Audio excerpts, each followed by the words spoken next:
시청자 여러분 안녕하십니까. 지금부터 전학현의 안보정론을 시작하겠습니다. 자, 이번 시간에는요, 이 일요일마다 나오는 알렌서치 CBS 의뢰로 나오는 여론조사인데요. 자, 제가 보기엔 뭐 흔히 얘기한 대로 트리플 크라운이 아닌가 생각이 듭니다. 그래서 우리 한동훈 장관을 중심으로 해서 지금 우리 보수가 일제히 결집하는 그러한 데이터라고 저는 해석이 되는데요. 자, 그래서 알렌서치 여론조사 내용을 말씀을 드리도록 하겠고요. 그 다음에는요, 지금 이제 이관섭 정책실장, 이번에 이제 정책기획수석에서 정책실장으로 이제 승진이 된 분인데, 자, 이관섭 실장이 아침에 KBS 일요 진단에 나와서 중요한 여러 가지 정치 현안에 관해서 입장을 발표했습니다. 자, 그래서 건전재정 문제라든가 김건희 여사의 특검법, 그 다음에 이 과기 수석실 신설 이런 문제에 관해서 입장을 발표했는데 요 내용을 자세하게 말씀을 드리도록 하겠고요.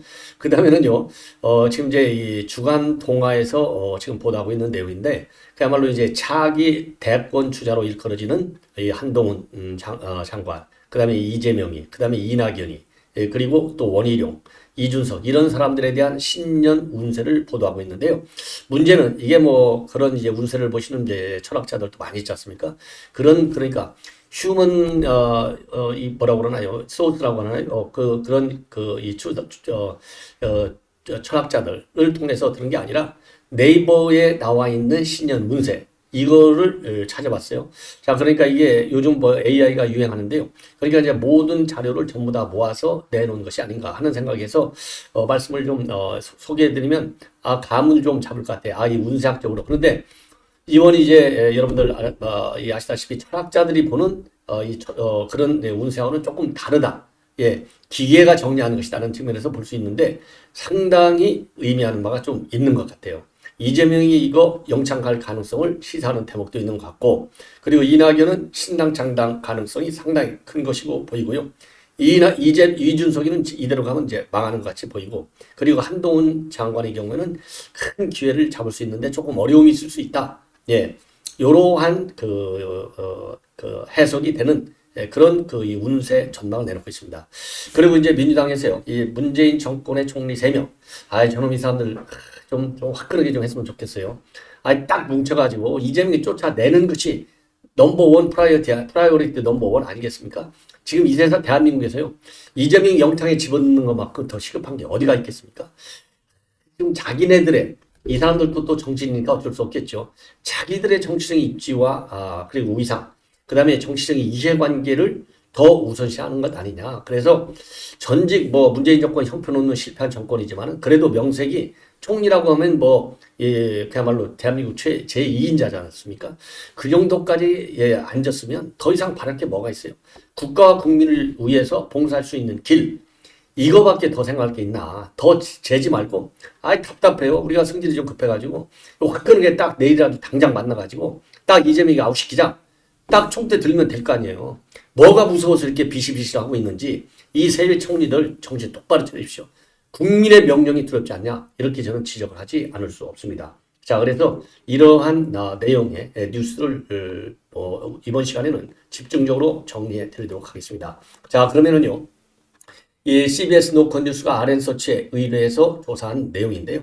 이걸 보면은요, 한동훈 장관이 비대위원장으로 참 잘했다, 적합했다, 추대한 거, 여기에 대해서요, 이 찬성이 34.3인데, 그 중에서도 우리 국민의힘 층에서는 66.3이 지지를 했습니다. 그러니까 이제 한 60%, 66%니까 10명 중에 7명이 지지를 한 것이고요. 그 다음에는 이제 차이가 굉장히 많이 나는데, 원희룡이 9%, 그리고 국민의힘 측에서는 10%. 그러니까 국민의힘 측의 66%가 한동훈, 그리고 10%가 원희룡. 그러니까 6분의 1. 어마어마한 차이죠. 그 다음에, 매우 이상한 게요. 김한길이가 일반 여론조사에서는 5점이고 국민의힘 안에서는 3.1. 인용환이가 일반 국민은 5.1, 국민은 4. 그리고 김병준 일반 여론조사는 2.2고 국민의힘에서는 2.7인데요. 인용환 혁신위원장이 국민의힘 지지층으로부터는 딱 이 원희룡 다음으로 3등을 받았다는 것이, 이게 그러니까 국민의힘의 정치 양상과 행태에 대해서요, 우리 국민들이 인용환 혁신위원장 을 생각, 4% 정도 생각한다면 그만큼 피로도가 높다. 이런 얘기가 아닌가 싶고요. 그 다음에 윤 대통령의 지지율은 긍정평가는 38.8. 그래서 지난주 대비 0.8 상승. 그리고 부정평가는 58.2. 그래서 지난주 대비 0.9 하락. 이렇게 되겠습니다. 자, 그리고요. 그래서 이제 이거를 이제 보면은요, 국민의힘 지지율이 여기서요, 여러분들 말씀드린 좀 전에 이제 대통령 지지율 38.8이라고 있지 않습니까? 그런데 국민의힘 지지율이 38.1이에요. 그러니까 대통령 지지율하고 국민의힘 지지율이 이제 같이 가는. 지금까지는 이제 대통령 지지율이 살짝 좀 높았었는데 국민의힘이 지금 치고 올라와요. 무려 3.5%포인트나 올라왔는데 지금 70대 이상과 60대 이상 보수층에서 지지율이 크게 상승을 했습니다. 이 내용을 보면은 이 한 장관을 중심으로 한 결속이 이번에 이제 제대로 표출된 것이 아닌가. 그리고 민주당 지지율은 45.7, 0.6 하락했습니다. 자, 그래서요, 지금 이제 조금 전에 말씀드린 대로 국민의힘은 38.1, 민주당 45.7, 그래서요, 한 8% 정도 차이로 민주당이 우세한 상황입니다. 자, 이번에는요, 지금 이제 이관섭 정책실장이 오늘 KBS 1TV에 이루어진다는 인터뷰를 통해서 밝힌 내용인데, 우선요, 김건희 여사의 특검법, 거기 관련해서는 이미 여러분들께서 생각하시는 거하고 비슷합니다. 이 김건희 여사 특검법하고 대장동 50억 클럽 특검, 이 쌍특검이잖아요. 이거는 이제 총선을 앞둔 상황에서 흠집내기 의도로 만들어진 법이다. 그런 확고한 인식을 가지게 됐다. 그리고 이제 정부가 어떻게 할 것이냐. 이 부분은요, 법안이 이제 국회를 통과해서 정부로 넘어오게 되면 그때 입장을 잘 정리해서 어떻게 대응할 것인지 그때 가서 고민하겠다. 이 얘기는요, 결국은 이게 이제 이 거부권을 행사하도록 대통령한테 제2요구권을 건의하겠다. 이런 얘기나 마찬가지라고 저는 봅니다. 자, 그래서 지금 내년 총선용 쟁점 이슈로 삼고자 하는 그야말로 이 당리당략적 차원의 지금 이 특검 추진이다. 이 점에서 대통령실하고 우리 국민들 그리고 또 우리 이제 언론 대부분이 언론이죠. 좌파 빼놓고 이 걱정하는 거하고는 맥락을 같이 하고 있다. 이렇게 보여집니다. 자, 그다음에 이제 중요한 것 중에 하나가요. 이관섭 정책실장은 여러분들 잘 아시다시피 산자부 출신이고 그리고 이제 이 재정 문제도 굉장히 전문적으로 좀 이 시각을 갖고 있는 분인데요. 이 건전 재정에 관해서 아주 자세하게 얘기를 했습니다. 자, 한마디로 얘기해서요. 건전 재정? 아니, 돈을 풀어야 되잖아요. 총선이니까. 그러니까 총선 이퀄 돈 푸는 거. 그러면 건전 재정이라고 하는 것은 뭡니까? 돈을 덜 쓰겠다는 거 아닙니까?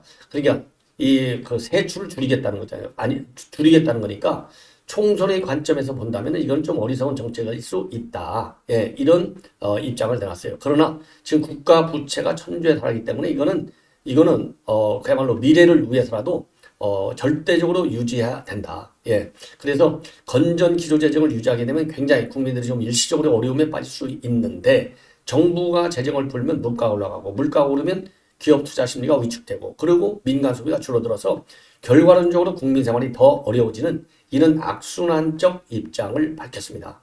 자, 그러니까 조금 어렵더라도 그리고 총선 정국이지만은 일단 건전 재정에 우선 방점을 주겠다는 거죠.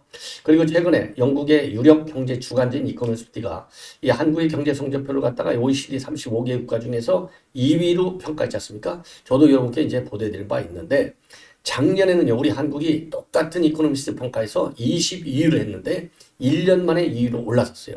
요거는 결국 뭐냐? 건전재정 정책의 기조를 윤석열 정부가 아주 잘 잡았다. 이런 평가지 않습니까? 자, 그래서 이거는 긍정적인 이 평가라고 하는 것이고요. 그리고 이제 이재명이가 말이죠. 이런 건전재정 기조를 유지하는 것에 대해서 되게 불만이 많잖아요. 왜냐? 이재명은 무조건 돈 뿌려가지고 국가 재정이 바닥나더라도 전혀 신경 쓰지 않는 인간이에요. 이게 문재인하고 이제 사촌관이라고 볼 수 있는데 딱 제3국 그러니까 이제 국가 부도 사태가 났던 이 중남미 국가들 이런 나라들하고 똑같이 가겠다는 겁니다. 그러니까 이런 이재명의 눈에 볼 때는 이거 이제 그동안에 뭐라고 그랬어요. 이런 우리 현 윤석열 정부에 대해서 정말 다른 세상에 사시는 게 아닌가 싶은 생각이 든다. 이렇게 비판했잖아요. 요거를 제대로 이관섭 실장이 맞받아쳤습니다. 아니 어떤 분이 다른 세상에 살고 계시는지를 조금 국민들이 평가할 것이다. 아주 열받은 것 같아요. 자, 그리고 이 금년도 내년도 경제 성장과 관련해서는 올해는 1.4% 그리고 내년에는 2.1에서 2.2% 수준으로 지표가 개선될 것이다. 예. 다만 물가가 오른 게 한 2% 정도 된다 하더라도 굉장히 높은 물가가 유지한 상태에서도 2% 성장을 느끼는 거, 이거는 하는 것은 2% 정도 이 성장을 보이고 있기 때문에 그야말로 우리 국민들이 물가 수준을 굉장히 높다고 느낄 것이다. 이런 입장을 내놨습니다. 자, 그리고 말이죠. 지금 이제 3년차 내년도 민생정책 로드맵과 관련해서는요. 외국인 노동자 16만 5천 명으로 확대시키고 제품 용량 의무를 표시하고, 왜 그러냐면은요. 이 제품 용량 의무를 표시하는, 이 제품 용량을 갖다가 의무적으로 표시하게 하는 이거를 왜 지금 고려하고 있느냐? 요즘요, 여러분들 뭐 들어보셨겠지만은 이제 슈링크플레이션 말이 있어요. 슈링크플레이션. 왜냐하면 여러분들도 이제 많이 느끼시겠지만은 최근 물가가 올라가니까 용량을 줄여요. 그러니까 예를 들어 식당 가서 밥을 먹으려면 반찬도 줄고, 그리고 이 밥 사이즈도 줄고, 국물도 줄고 그랬잖아요. 이게 슈링크, 이제 오므란다, 축소한다 이런 얘기잖아요. 슈링크플레이션이라고 하는데, 요거에 관해서 정부가 일일이 간섭하는 거, 이거는 옳지 않지만은 소비자 기만 행위로 볼 수 있는 행태에 대해서는 제품 표지에다가 용량을 얼마나 줄였는지 표기하는 것을 의무적화시키는, 그래서 요거를 제품 용량 의무 표시를 시행했고, 소상공인 금융 지원 강화하고 수도권 광역 급행 절도 GTX ABC 노선을 연장한다. 그리고 수도권 출퇴근 광역버스, 2층 버스 전용차로, 그리고 증차하고 의대 정원 확대, 그리고 일요사고 형사상 책임 면책 수가 조정, 그 다음에 간병 산업화, 요런 지금 이 로드맵을 발표를 했습니다. 그리고요, 지금 이제 대통령도 주택 재개발하고 재건축, 요거를 갖다가 활성화시키겠다. 이렇게 이제 입장을 내놨잖아요. 그래서 요 재건축 재개발의 기준을 갖다가 지금까지 이제 위험성, 그렇죠. 이제 붕괴 위험이 있느냐 없느냐, 안전도 기준으로 했었는데 그 위험성보다는 이제는 노후성으로 바뀌는 거예요. 그래서 주민 대다수가 동의만 하면은 사업 승인 전까지 안전진단을 받으면 재건축 기간이 훨씬 더 짧아지지 않겠냐. 그러면서 안전진단 절차를 개편해서 재건축과 재개발에 따른 그런 이 기간을 갖다가 대거 단축하겠다. 이러한 입장을 내놨습니다. 그리고 과기수석실에 관해서는요. 빠르면 연초에 출범할 수 있는데 새 과기수석은 국가과학기술 업무를 총괄하고 인공지능, 바이오, 양자역학과 같은 미래기술 전략 수립, 그리고 연구개발을 지원하고 예산분 대비 사업 우선순위 조정 등과 같은 업무를 맡게 될 것이다. 이러한 입장을 내놨습니다. 자, 그래서 이관섭 정책실장 오늘 발언 중에 하나는요, 이 특검법, 이거는 도저히 용납할 수 없다라고 하는 기본 입장을 다시 한번 확인한 것이고, 그 다음에 건전재정의 기조, 이건 뭐 대통령까지 나섰지 않습니까? 그래서 금년도 예산 지나고, 그리고 내년도 예산 마찬가지, 이 재정, 세출 규모를 최대한으로, 그러니까 세출 예산의 증가폭을 갖다가 역대 최저 수준으로 딱 낮춘 것. 그래서 국가 재정을 갖다가 지금 이 문재인 정권에서 무려 440조나 늘려갖고 1000조가 넘는 국가 부채를 만들어냈잖아요. 딱 5년 만에. 그러니까 이 부채 증가의 규모라고 하는 것은 문재인 정권 때 역대 모든 정부가 늘렸던 부채보다도 더 많이 늘린 거예요. 이게 얼마나 무능하고 무식하고 무책임한 이 국가 재정의 고갈 현상이냐, 이렇게 볼 수밖에 없는데, 여기에 대해서 이제 확실하게 브레이크를 딱 걸어놨는데 5년 내내 이 브레이크를 풀지 않겠다라고 하는 그런 이 기조를 다시 한번 보여준 점이 상당히 의미롭고, 이런 점에서도 우리 국민들도 이 국가 이 건전 재정 기조에 좀 부합하는 그런 노력, 그리고 특히 기업들, 그런 차원에서의 기업 활동을 대대적으로 좀 해서 결국 이게 이제 내내 80년대 레이거노믹스라고 하잖아요. 레이거노믹스가 뭡니까? 그 공급 경제학이잖아요. 그러니까 법인세를 낮추면 이제 세입이 주는 것 같이 보이지만은 세입이 주는 게 아니라 결과론적으로 시간이 지나면서 세입이 늘어나. 왜? 이게 기업 활동이 왕성화되니까 세금을 낼 수 있는 소득이 더 늘어나는 거예요. 기업의 이익이 늘어나는 거죠. 그러니까 세금은 자꾸 늘어나는 거죠. 세율은 낮아들더라도. 그래서 이게 이제 선순환 기능을 한다 그랬는데요. 우리 현 정부도 이거하고 이제 사실상 기준은 같아요. 그러니까 이 세출은 줄이더라도 결국은 세입이 늘어날 수 있는 기반하는 것은 이 현 정부도 그 규제 개입을 철저히 하고, 그리고 법인세 인하 정책은 계속 갖고 있잖아요. 자, 이런 걸 통해서 세입이 계속 늘어나다 보면 세출을 줄이는 그 비율, 퍼센티지가 줄어들 거 아니냐. 그러면서 결국은 이제 이 건전재정, 균형 재정을 만들어낼 수 있는 그런 이 재정적인 공간을 확보한다는 측면에서 의미가 있지 않나 이런 생각이 듭니다. 자, 이번에는 참 굉장히 재미있는 뉴스인데요. 주간 동아에서 이거를 대대적으로 보도하고 있는 내용이 되겠습니다. 그러니까 이제 신년 운세죠. 뭐 내년이 이제 24년도 이제 불과 한 열흘밖에 안 남았는데 여기에서 잠룡이라고 볼 수 있는 우리 여권에서는 한동훈, 이준석, 원희룡, 그리고 야권에서는 이재명, 이낙연 이런 분들의 운세를 봤는데요. 요거는요, 이 사람이 본 게 아니라 네이버에 나와 있는 신년 운세. 그 네이버에 신년 운세를 검색하면 이게 잘 나온다고 합니다. 여러분들도 한번 봐보십시오. 생년월일하고 성별 정도만 넣어놓으면 태어난 시간하고 그러면 총 운세, 그리고 애정 운세, 금전 운세, 직장 운세, 학업 성적 운세 이런 것들이 쭉 나오는데 이게 무료 서비스라고 그래요. 그리고 KB 국민은행하고 신한은행 이 공식 애플리케이션에서도 운세 서비스를 무료로 이용할 수 있다고 하네요. 자, 그래서 요거를 지금 쫙 봤어요. 그랬더니 지금 이제 한동훈 장관의 경우에는 자유로운 사고와 의지를 많이 속박하게 될 수 있다. 그리고 올해를 잘 다뤄놓으면 인생의 한 획을 긋는 좋은 기운이 올 것이다. 이렇게 이제 전망하고 있고, 이준석의 경우에는 새롭게 시도하기보다는 기존에 하던 일을 일정 범위에서 확장하거나 잘 마무리하는 것이 유리하다. 그러니까 너 신당 창당은 너는 망해. 이 얘기나 마찬가지고요. 그리고 이낙연의 경우에는요, 함께 시간을 보내는 사람이 많을 수 있다. 시도해볼 수 있는 것들을 가급적 많이 해보는 것이 득이 된다. 그러니까 창당하라. 이 얘기나 마찬가지입니다. 자, 그러면 좀 더 자세하게 말씀을 드리도록 하겠는데, 우선요, 한동훈 장관의 경우에는요, 그래서 제가 그대로 네이버에 나와 있는 그대로 인용해 드리겠습니다. 자, 여러 가지 모습으로 자신을 드러낼 수 있는 능력을 갖추게 되며 다양한 개성을 한꺼번에 나타낼 수 있는 시기다. 독선적인 면이 보일 수도 있고 자유로운 사고와 의지를 많이 속박하게 될 수 있다. 답답한 구속에 대한 반발심이 강하게 생겨나기도 한다. 성심을 다한다면 결국 많은 경험과 지식을 갖추고 크게 성장할 기반을 마련할 것이다.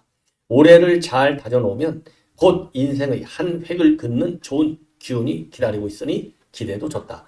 이거는요, 꼭 마치 사람이 말이죠. 현 국내 정세, 특히 이제 지금 여야 그야말로 강대강으로 부딪히고 있는 상황에서 비대위원장직을 맡은 한동훈 장관을 딱 보고 얘기하는 것 같아요. 제일 중요한 것이 올해 잘 다져놓으면 좋은 기운이 기다린다. 그러니까 이제 대권으로 성공률을 갈 수 있다는 얘기고, 요거를 반대로 이게 만약에 올해 잘 다져놓는데 실패하면 어려울 수 있어. 이 얘기나 마찬가지잖아요. 그리고 또 하나 이제 뭡니까? 독선적인 면이 볼 수 있다. 이 얘기잖아요. 독선적인 면. 이 독선적인 면이 굉장히 의미가 많다고 그래요. 왜냐하면 이제 비대위는 출범했는데 지금 이제 변수는 뭐냐? 한동훈 장관의 정치 경험이 일천하다. 이건 뭐 다 아는 거 아니겠습니까? 그러다 보니까 사공이 많을 수가 있어요. 사공이 많으면 좌우우면하다가 갈팡질팡하다가 그야말로 이 시행착오가 많이 나타날 수 있다 이거예요. 이럴 때는 딱 결기를 내어가지고 약간의 독재성도 필요하다 이거죠. 결단의 순간이 많이 올 수 있다 이거예요. 그러다 보니까 그게 독선적인 면으로 볼 수 있다. 이런 해석이 되지 않나. 이건 저의 해석입니다. 예. 자, 이렇게 되고요. 그 다음에 이제 이준석의 경우에는요, 뭐라고 되어 있느냐? 새롭게 시도하기보다 기존에 하고 있던 일들을 일정한 범위에서 확장하거나 잘 마무리하는 것이 유리하다.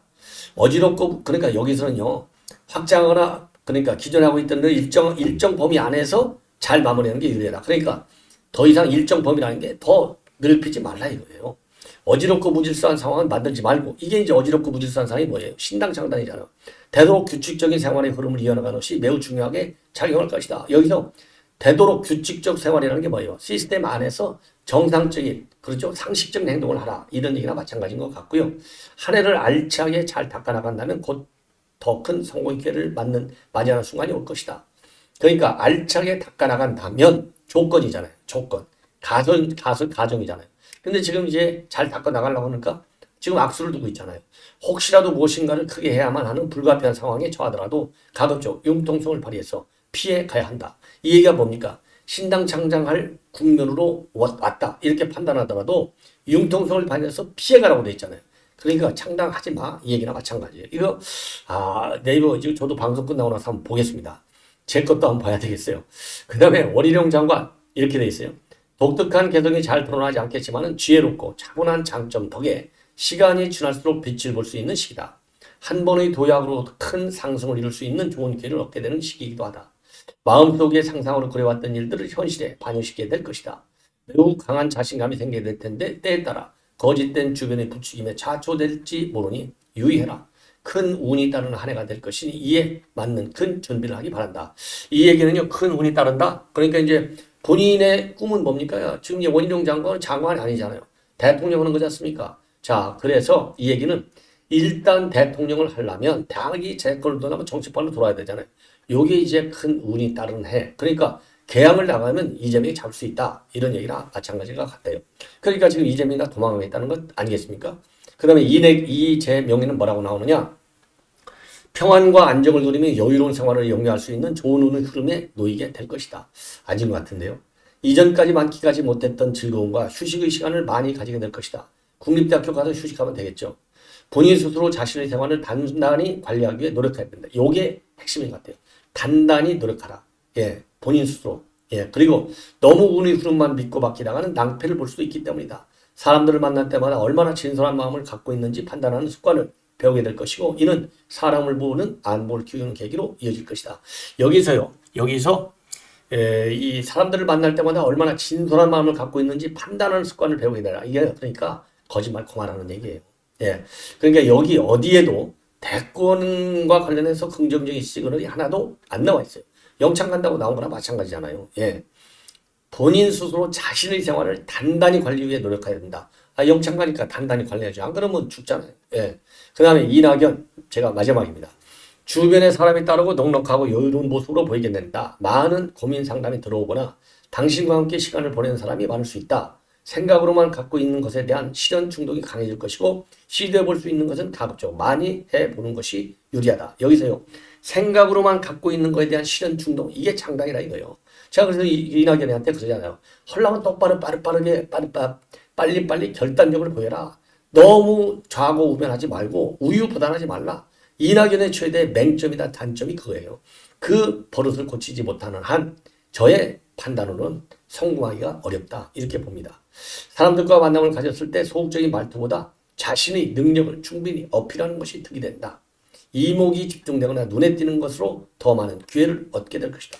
지금 이목이 집중되거나 눈에 띄는 게 뭡니까? 신당 창당밖에 더 있어요. 이재명이가 못돼 먹고 이재명이가 사법 리스크가 워낙 크니까. 자, 그래서 이낙연은요, 반드시 이 네이버 이 운을 꼭 한번 체크해보고 본인 고쳐야 될 거 과감하게 고쳐라. 이런 지적을 하고 싶습니다. 시청자분인 것으로 본 방송을 마치겠습니다. 자, 저의 방송 많은 시청을 부탁드립니다. 대단히 고맙습니다.